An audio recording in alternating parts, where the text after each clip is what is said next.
बहुभुज, अंग्रेजी में उसको पॉलीगॉन कहते हैं। बहुभुज सुना है नाम आपने बहुभुज के बारे में? आपके बुकलेट में मैथ के मटेरियल में बहुभुज का एक सेपरेट चैप्टर दिया हुआ है अलग से।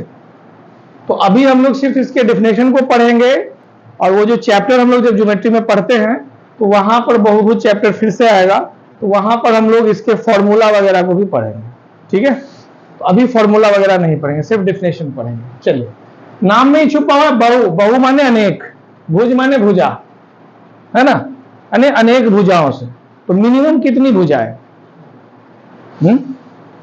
किसी जमीन को घेरने के लिए कितनी भुजाएं चाहिए? मिनिमम 4 चाहिए। जमीन को घेरने के लिए 4 ही भुजा चाहिए, 3 से नहीं घिरेगा जमीन। ये जमीन का टुकड़ा 3 भुजाओं से भी तो इस तरह से घिर गया। अच्छा, 4 से भी घिरेगा नो डाउट, 5 से भी घिरेगा, 6 से भी घिरेगा, कहां तक? इनफाइनाइट, अनंत तक। तो मिनिमम 3 भुजाओं से घेरेगा। 3 के नीचे अगर हम चाहेंगे 2 भुजाओं से घेरना, भुजा तो सीधा रहेगा, टेढ़ा तो भुजा हो नहीं सकता। तो मिनिमम कितना रहता है और मैक्सिमम का कोई अंत नहीं है। तो लिखिए,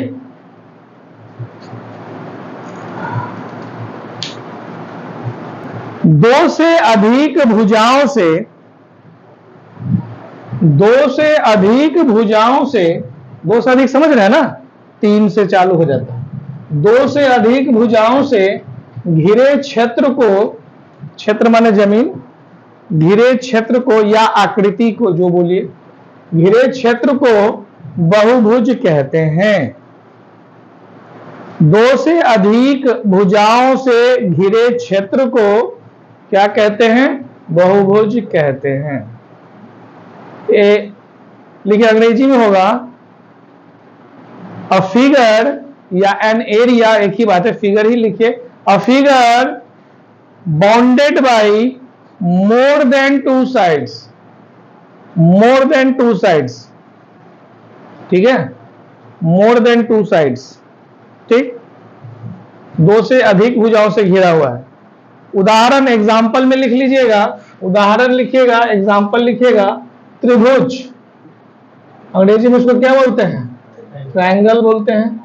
चतुर्भुज, चतुर्भुज को अंग्रेजी में क्वाड्रेट्रियल बोलते हैं। पंचभुज, पंचभुज को अंग्रेजी में पेंटागन बोलते हैं। ठीक है ना, सब लिखवाएंगे आगे डिटेल में, ईटीसी इत्यादि। ठीक है, त्रिभुज, चतुर्भुज, पंचभुज, षष्ठभुज, सप्तभुज, ऐसे करके आता है, बहुत सारा एग्जाम्पल है। ठीक है,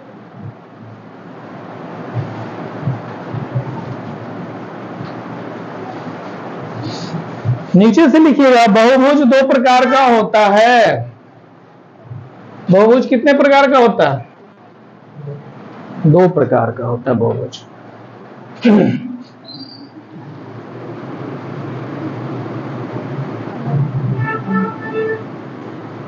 पहला होता है समबहुभुज, अंग्रेजी में इसको बोलते हैं रेगुलर पॉलीगॉन। समबहुभुज, रेगुलर पॉलीगॉन। एक होता है विषम बहुभुज, विषम बहुभुज, इसको बोलते हैं इरेगुलर पॉलीगॉन, है ना।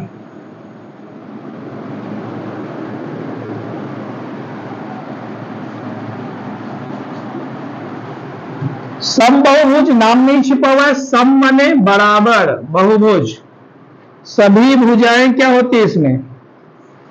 सभी भुजाएं बराबर होती है, समान होती है। All sides are equal. जैसे आपका समबाहु त्रिभुज, नाम सुने हैं?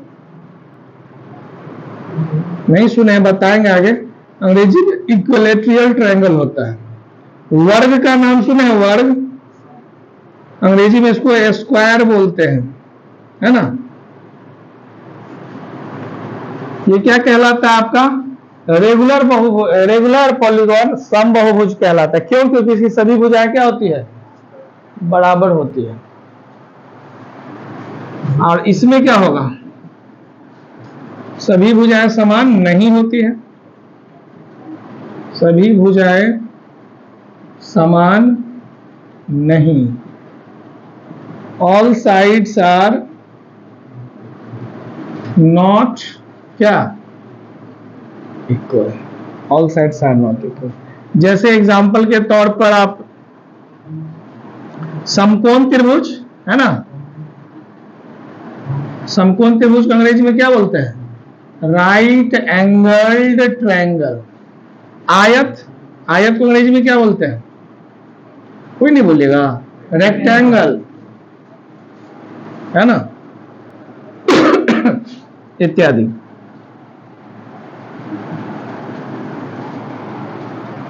अब देखिए यहां पर एक चीज सिखा रहा है आपको। एक होता है पेंटागन, है ना। पेंटागन में अगर आप रेगुलर पेंटागन बोलिएगा, यानी कि समपंचभुज, समपंचभुज, अंग्रेजी में उसको क्या बोलते हैं? Regular pentagon. मतलब इसका क्या हो गया? वह पंचभुज जिसकी सभी भुजाएं क्या है? आपस में इक्वल है, सभी भुजाएं आपस में बराबर है ना। और इरेगुलर पेंटागन में क्या हो जाएगा? सभी भुजाएं आपस में बराबर नहीं होंगी। दोनों में डिफरेंस बस यही होता है, एक में बराबर होता है, एक में बराबर नहीं होता है। अगर हम यहां पर बोलते हैं विषम पंचभुज, विषम पंचभुज यानी इरेगुलर पेंटागन, तो हो सकता है इसकी सभी भुजाएं आपस में बराबर नहीं हो, दो भुजाएं बराबर है, बाकी कुछ कुछ है और है। बात समझ रहे हैं ना? तो ये दोनों में डिफरेंस है, इसको समझिएगा। हाँ, नल, क्यूब। देखिए क्यूब जो होता है वो 3D डायमेंशन होता है, जिसमें वॉल्यूम भी आ जाता है। हम लोग अभी सिर्फ एरिया पेरीमीटर पढ़ रहे हैं। क्यूब जो होगा आपको बहुभुज में ही आता है, वो आपका आ जाएगा किस में? इसी में आएगा, पेंट, ये क्या कहते हैं? सम बहुभुज में। और क्यूबॉइड जब आप बोलिएगा, घनाभ, इसमें आ जाएगा। मेंसुरेशन को दो टुकड़ों में बांटा गया है। एक तरफ हम लोग एरिया पेरीमीटर, क्षेत्रफल परिमाप पढ़ते हैं, जो 2 डायमेंशनल फिगर होता है, ठीक है, जिसमें वॉल्यूम नहीं होता, आयतन नहीं होता। अगर हम कहेंगे त्रिभुज, त्रिभुज का आयतन बताइए, तो त्रिभुज का आयतन नहीं होता, वॉल्यूम नहीं होता। और एक दूसरा सेक्शन मेंसुरेशन में पढ़ते हैं 3 डायमेंशनल, जिसमें हाइट होती है, ऊंचाई होती है, लंबाई चौड़ाई के साथ ऊंचाई होती है, जिसमें घन, घनाभ, बेलन, शंकु, गोला, अर्धगोला, प्रिज्म, पिरामिड, ये सब पढ़ते हैं। वो 3 डायमेंशनल होता है। तो अभी हम लोग एरिया पेरीमीटर की बात कर रहे हैं। क्लियर है बात? पॉलीगॉन हम लोग एरिया पेरीमीटर में पढ़ते हैं, जिसके अंदर त्रिभुज से कहानी शुरू होता है। त्रिभुज, चतुर्भुज, पंचभुज, षष्ठभुज, सप्तभुज, अष्टभुज, नौभुज, 10 भुज, ऐसे जाता है। अंग्रेजी में triangle, quadrilateral, pentagon, hexagon, heptagon, octagon, enneagon, decagon, इस तरह से चलता है। क्लियर है ना बात? समझ रहे हैं? सब पढ़ते हैं हम लोग इसी चैप्टर में, पॉलीगॉन चैप्टर में।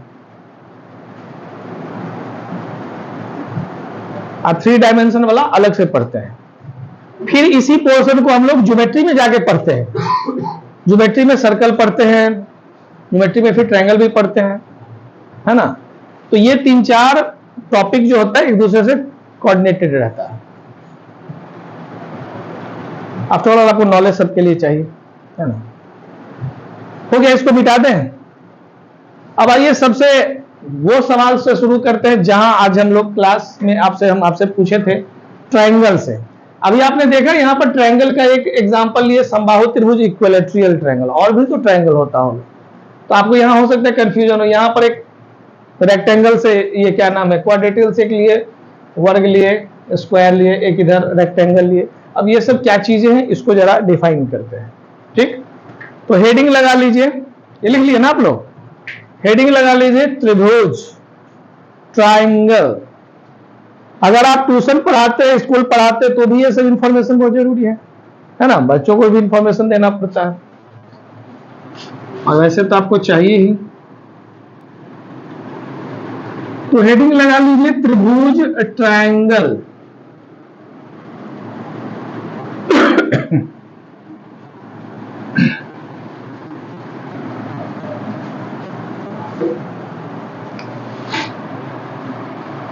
त्रिभुज, अंग्रेजी में ट्रायंगल। देखिए हिंदी और अंग्रेजी की परिभाषाओं को, डिफिनेशन को कैसे मर्ज किया जाता है, नाम बन जाता है। त्रि मतलब क्या होता है? तीन। भुज माने भुजा, भुज माने भुजा, साइड, तीन भुजाओं वाला। अंग्रेजी में ठीक इसका उल्टा है, ट्राई माने तीन, और यहां पर हम लोग भुजा की बात नहीं लिखा हुआ, एंगल, कोण लिखा हुआ। तो हिंदी के हिसाब से डिफिनेशन अलग है, अंग्रेजी के हिसाब से डिफिनेशन अलग है। किताबों में सिर्फ हिंदी वाला डिफिनेशन ही दिया जाता है, हम लोग दोनों डिफिनेशन मर्ज करके पढ़ेंगे, ठीक ना। तो लिखिए, वह आकृति जो तीन भुजाओं, वह आकृति जो तीन भुजाओं अथवा तीन कोनों से मिलकर बना हो। वह आकृति जो तीन भुजाओं अथवा तीन कोनों से मिलकर बना हो। क्लियर है बात? तीन भुजा हिंदी के हिसाब से हो गया, तीन कोण अंग्रेजी के हिसाब से हो गया, है ना। तीन भुजा अथवा तीन कोनों से मिलकर बना हो। अंग्रेजी में लिखिएगा, अ फिगर बॉन्डेड बाय या क्लोज्ड बाय थ्री साइड्स और थ्री एंगल्स। तीन भुजाएं या तीन कोण से, है ना। किताबों में भी अलग अलग तरह से परिभाषा लिखा रहता है। एक नॉर्मल परिभाषा आपको मिल जाएगा, तीन भुजाओं से घिरे क्षेत्र को त्रिभुज कहते हैं, ये नॉर्मल डेफिनेशन हो गया। तीन भुजाओं से घिरे क्षेत्र को त्रिभुज कहते हैं। तो त्रिभुज की खासियत यह है कि ये तीन भुजाओं से घिरा रहता है ना। तो देखिए इसमें तीन भुजाएं कौन कौन सी हैं, ध्यान से देखिएगा।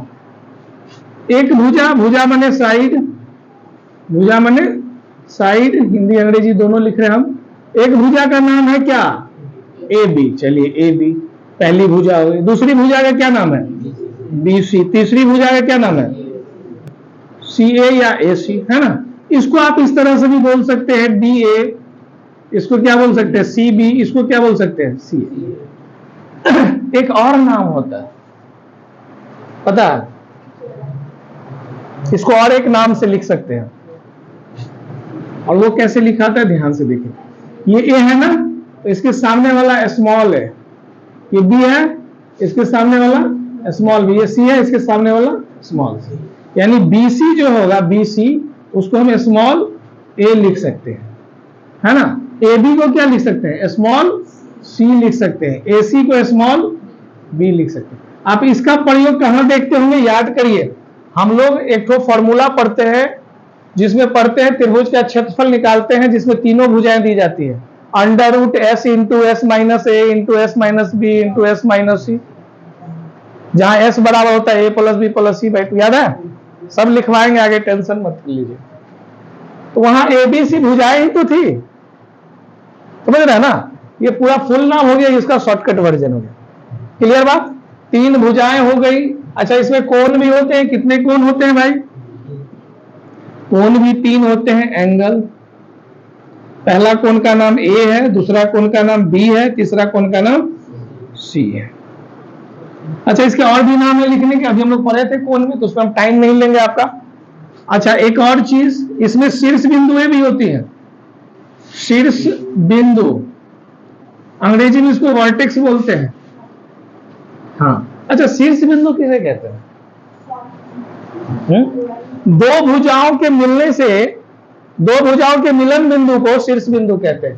दो भुजाएं जहां पर मिलती है ना, समझ रहे हैं? दो भुजाएं जहां मिलती है, टू साइड जहां मिलता है, कॉमन पॉइंट जो होता है, दो भुजाओं के दो साइड के कॉमन पॉइंट को क्या बोलते हैं? वर्टेक्स बोलते हैं। एक वर्टेक्स ए हो गया, एक वर्टेक्स बी हो गया, और एक वर्टेक्स सी हो गया ना। दो भुजाएं यहां पर मिल रही है, ये दोनों भुजाएं मिले यहां पर, यहां पर, ये तीनों वर्टेक्स कहलाता है, शीर्ष बिंदु कहलाता है। ठीक है, त्रिभुज के अंदर ये तीन बातें होती हैं। कोई दिक्कत? इसको जल्दी से नोट डाउन कर लीजिए, फिर आगे पढ़ते हैं। बहुत पढ़ना पड़ता है भाई इंफॉर्मेशन में।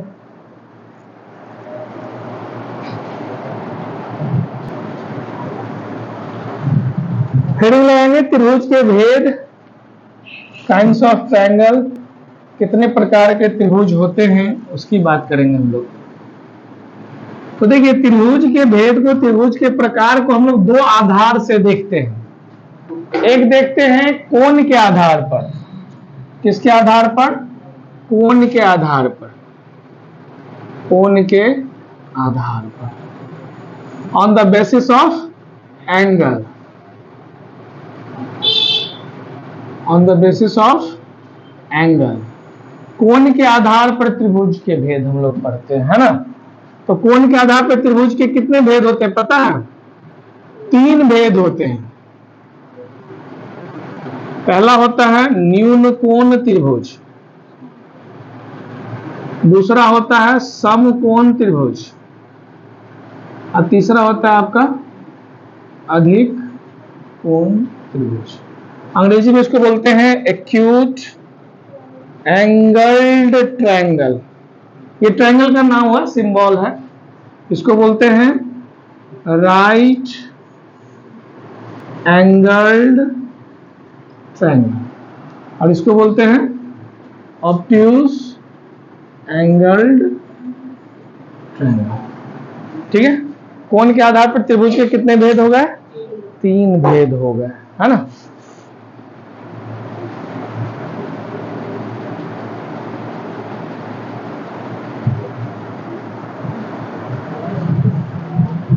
फिर भुजा के आधार पर भी त्रिभुज के तीन भेद होते हैं।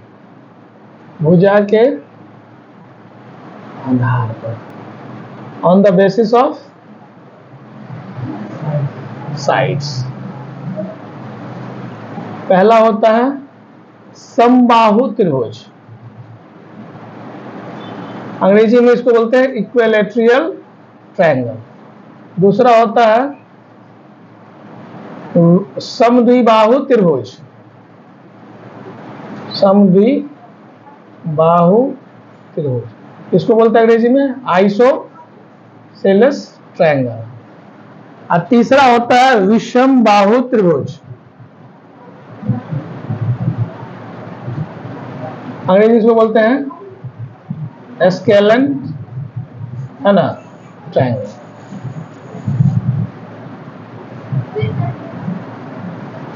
तो ये कुल मिलाकर के तीन इसके हो गए और तीन इसके हो गए, तो कितने हो गए? 6 भेद हो गए। नहीं क्या?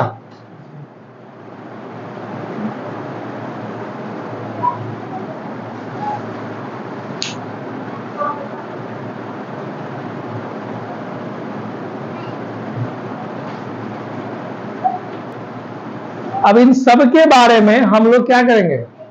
एक एक करके सबका डिफिनेशन, परिभाषा, पहचान, सारी चीजों को पढ़ेंगे, परंतु आज रहने देते हैं। अगले क्लास में यहां से आगे स्टार्ट करेंगे, एक एक करके सबका डिफिनेशन पढ़ेंगे, और फिर उसके बाद क्वाड्रेट्रियल चतुर्भुज पढ़ेंगे, उसके बाद हम लोग ट्रिपलेट पढ़ेंगे, उसके बाद सेट स्टार्ट हो जाएगा।